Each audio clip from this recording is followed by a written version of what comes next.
We have an illustrious guest and good friend of surfing heritage, and I call him a friend, personal friend as well, Randy Nort.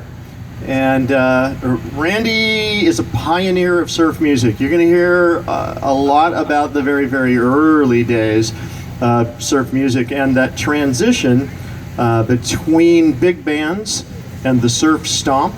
How we got there, then how Dickie Dale and how the Beach Boys and Jan and Dean and all of those guys kind of came up and started filling in that space as these guys really started to plow new ground there. Randy grew up in Palos Verdes. He was a bassist for the Challengers band.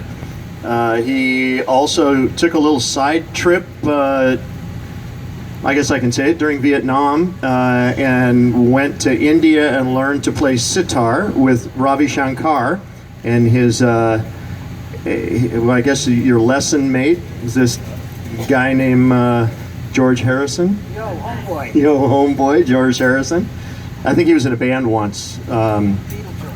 Yeah. Beetle George. So, and then Randy had a long and illustrious career in the music business.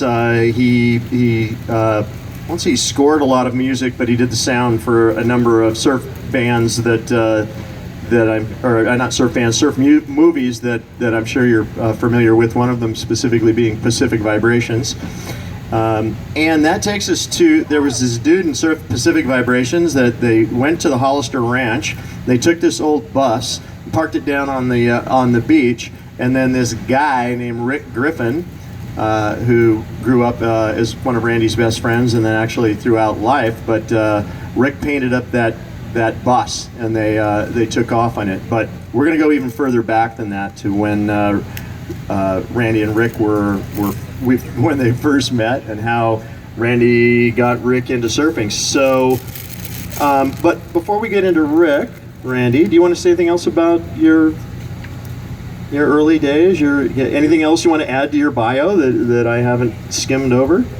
Yes, I think important part was my water uncles, which were my dad's friends that I grew up with, and this was in the days of paddle boards, kook boards, redwood pine boards and stuff. So my dad's freshman roommate at UCLA was Lloyd Bridges, who's famous for Sea Hunt and Airplane, and Jeff and Bo Bridges, who you might know, Jeff Bridges or Bo Bridges.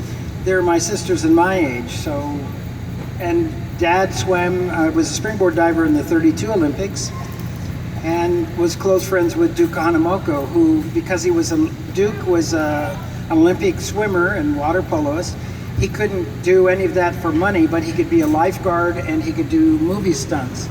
So Dad and Duke always did pirate ship battles and things like that for $10 a day, and fall off of pirate ships. So wherever I would go, and Duke nicknamed him Tuffy Nort, because when they do the battling on the pirate ship way up in the mast, my dad really would fight with him, and Duke would say, "Hey, Tuffy," that's where he got his nickname. So wherever I would go, whether it was Huntington or Waikiki doing a TV show or a movie or something, Duke would be waiting for me. "Hey, Tuffy's son."